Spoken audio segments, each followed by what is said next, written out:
بەڵێ گرافیکێکمان هەیە لەبارەی ژمارەی ئاوەڕەکان و ژمارەی کەمپەکان لە هەرێمی کوردستان وارەوە هەمیوانیشمان دەبێتەوە ویش بەڕێز دەیان پێرجافەر بەڕێوەبەری کۆچ و کۆچبەران و قەیرانەکان لە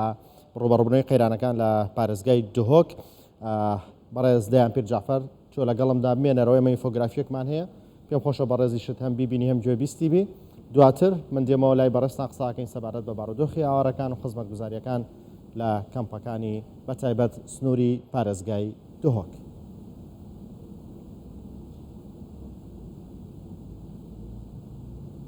بەڵێ ئێمە گرافیکمان بۆ ئامادە کردوون لەبارەی کەمپەکان لە هەرێمی کوردستان کەمپی ئاوەڕەکان چەند کەمپ لە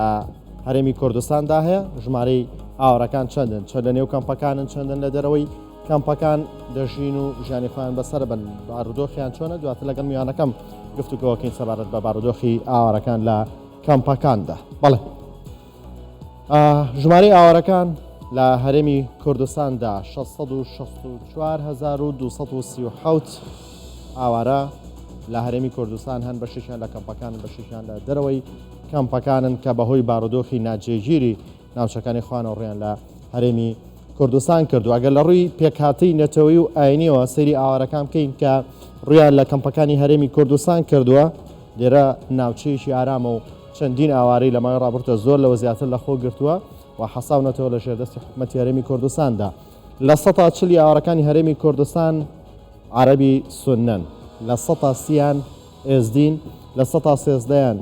کوردن لەو ناوچانەی کە بارودۆختی دێنە ئارام بۆ ڕویان لە هەرێمی کوردستان کردووە، لە 107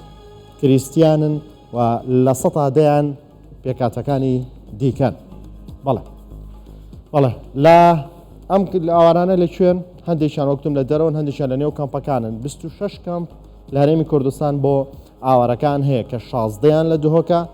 زۆرترین ژمارەیان لەوەیە، هەروەها لە هەولێر 6 کەمپ لە سلێمانی 4 کەمپ.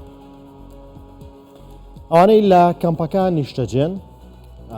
34,680 خێزان لەو کەمپانن کە باسم کرد کە لە هەرێمی کوردستاندان کە ژمارەیان 174,145 کەس. بۆی بزانین ئەوانی دیکەی کە لە دەرەوەن چێنەوە چەند خێزانن لێرە بۆتان نەخینە ڕوو. بەڵێ ئەگەر گۆڕن سپاسانەکەم ئەوانەی لە دەرەوەی کەمپەکان نیشتەجێن 81,682 خێزانن کە ژمارەی خێزانەکان واتە ئەندامانی خێزانەکان 490,092 کەسن کە لە دەرەوەی کەمپەکان لە شارەکانی هەرێمی کوردستان ناوچەکانی دیکەی هەرێمی کوردستاندا نیشتەجێن و ئەمە لە ماوەی ڕابردوودا گرێکی زۆر لەسەر حکومەتی عێراقی هەبوو کە وەکو پێویست بەهانای ئاوارەکان و نات گرفتێکی دیکە نەبوونی ئارامیە لە ناوچەکانیان کە ناتوانن بگەڕێنەوە ناوچەکانی خۆیان. بەڵێ من دەگەڕێمەوە لای میوانەکەم بەڕێز دەیان پێرجافەر کە لە دۆکۆ لەگەڵماندا. بەڕێز دەیان پێرجافەر ئەم کاتتان باش بە سەرەتا لە نێوترین پرسی ئاوارەکانەوە دەست پێ بکەم کە ویش کەوتنەوەی ئاگرێک بوو لە کەمپی کانداڵ. ئەو کەمپە لە ماوەی ئەم ساڵدا لە کەمپی باجت کانداڵ لە 36 جارێک ئاگر کەوتەوە، ئەمڕۆ جارێکی دیکە ئاگر کەوتوتەوە، ساڵی ڕابردووش جارێکی دیکە ئاگر کەوتوتەوە. ئەم گرفتە چییە؟ ینی بۆ چارەسەر ناکرێت لە ساڵێکدا 2 جار تەنها لە یەک کەمپە ئاگر بکەوێتەوە؟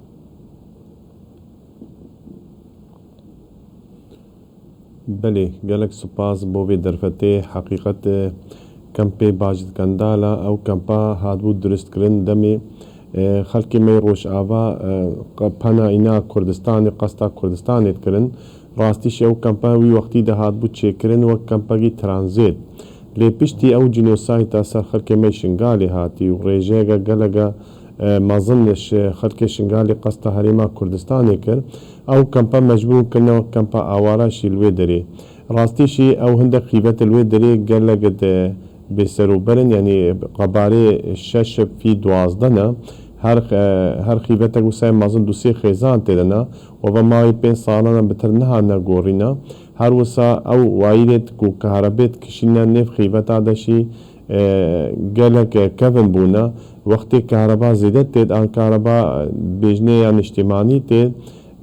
gelek tiştîna karînanan bine egerê şortê û agirberbûniyê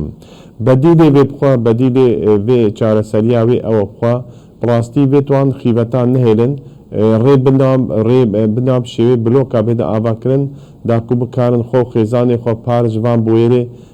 ev rûdin îsal dusê caran wek rêveberiya koç koçbera û di dezgehê xêrxwazê barzanî hemangîr gel cenabê parêzgarê dihokê û îdara serbexwaza xwe me çendîn kombûn encam dane piştî bûyera berî niho çê bûyî ku em rê bidine wan bloka avakin çingû demê me seredana kempa kirî êkib êk me semînar gel muxtarê wan û rêspî wan kirin dawakariya wan an ku daxwaziya wan serekî ew bû em rê bidin bikine blok lê divê derê de jî demê me biryar de wek gotî gulopê keskiş cenabê parêzgar û îdara serbexwaza xwe wergirt ew kempê sinûyê parêzgeha doku îdara serbexwaza xwe çardeş wan kempa erdê cotiyaran e an ku ê ferlahan e ev mavê ji 2017 heta vêganê ji kiriya wan jî nehatiye dana ev bû egerek û texîr bû em rê bidin bikine blok lewmanê jî me çendîn cara nivîsarî daye nûneretiya koç koçbera dihokê ya wezareta koç koçbera Iraqê bersiv ji me re nehatiye mixabin heta vêganê ئێستا بارودۆخی خزمەتگوزاری لە کەمپەکانی سنووری پارێزگای دهۆک چۆنەکە 16 کەمپی تێدایە بەتایبەت لە دوای ئەوەی کە ڕێکخراوەکان کشانەوە لە هاوکاریکردن و هەروەها حکوومەتی عێراقی هیچ کاتێک وەکو پێویست هاوکار نەبوو بەێ سنووری پارێزگا دۆکو ئیدارە سەربەخەوە زاخۆ 16 کەمپی ئاوارانە پێنجی پەنابەری خەڵکی سوورینە ینی 21 کەمپن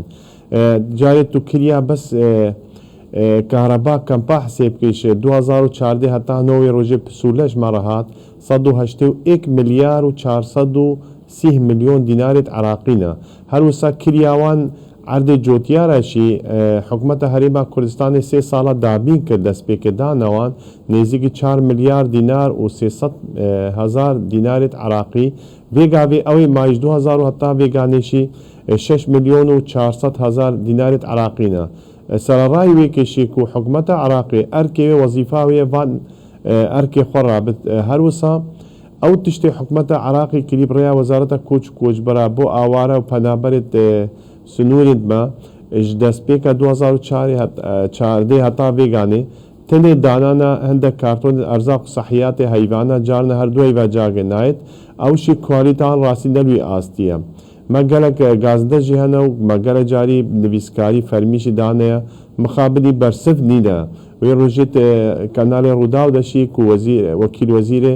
Koç Koçberê Iraqê ser xetê bû me dawa jê kir ev tişte bêne cîbecî kirin مخابلی به زمان زاراکی بیشتر درست و تماما امی آماده نه بس با پراتیکیشی هاریکاری نایت کنه. بله. استا اگر سری که لناو رخراوکان و دزگاکاندا تنها دزگای خیرخوازی بارزانی هاوکاری پیشکشکات و ایوا وکو پارێزگای دهۆک و ئیداری سربەخۆی زاخۆ تا چەندێک دیکە دەتوانن بەردەوام بن لە هاوکاریکردنی ئاوارە تا چەند گفتوگۆتان لەگەڵ حکوومەتی عێراقی کردووە کە ئەو ناوچانەی ئاوارەکان لێەوە هاتوون هۆڵ بدرێ ئارام بکرێتەوە بۆ ئێمان بگەڕێنەوە. بڕاستی دەستپێکە ساڵە 2020 gelek girêbestê wan rêxrawet xêrxwas kêm bûne an ku dawî hatine gelek eger hene êk ji wan egere ew e ku demê 5 salet borin ew rêxrawet xêrxwas taybet UN û ew rêxrawet pê ve girêdayî ji sekterê mirovatiyê êxasê bine sekterê perepêdanê tetwîrê her wisa ev rûdanê ku petaya korona tesîreke mezin hebû çengû ew hikûmetê palpiştî UN dikirin ew mezaxtiye dewleta xwe mezaxtin da ku bikarin kontrolê serê petaya koronayê bikin ya egerê dişî ev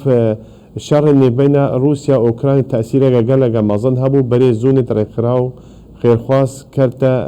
wê deverê her wisa Wezîrê Darayê Iraqê jî berî çend meheka lêdwanek dabû gotibû me wek Iraq vêga çû qer ser me nemane me 90 milyar dolar zêde jî hene heger UN bixwazit em ê seporta UN jî kine. Di wî wextî de UN gote Iraqê kerem ke فان كمبي خرب براستيشي معاناتي ماشي قال حكومة عراقي أبن دولة بياني أنكر خرايط بياني تعاملي قال ما تكنوك عراق دولة شنكو من دولة قصر بقونا وعراق شي أبا رفتاري قال ما راستيشي أبا حش صالة ميزانية عراقي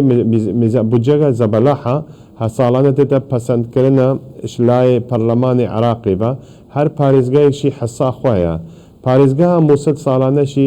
او بجای تتا ترخان کرنا جیرا تفربو 28 صدي ميزانية باريزگا موسل بو شنگال بيتا ترخان کرد مخابن اوه 8 سالا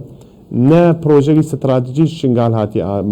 انجام دانا نا قطاب خانك نا خسته خانك نا باركك نا جادك استراتيجي ونا دستي هاريكال جينتوان اوارش اما معاناتي مبخونه شي امشي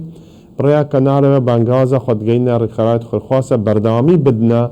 دستي هاريكالي بگينا ما وهروسا سرماداير ما انكو زنگينت ما دربي ولات دستي هاريكالي بگينا ما چوغو خلق شنگالي راستي قالك معاناتات بينا بهالصاله جينوسايدانا بردامات تبيني هل بين فترة شاف آگريت دلتازين ادگنخي بتيوانن بله برای ديان بير جعفر برابري كوچو كوچبران ولامدانوي قيرانكان لا پارێزگای دهۆک ئەستودیۆکانمان لە دۆ کۆلەگەڵماندا بوو سپاس بۆ قسەکانی بەڕێستان و بۆ میانداری قالك سپاس بوش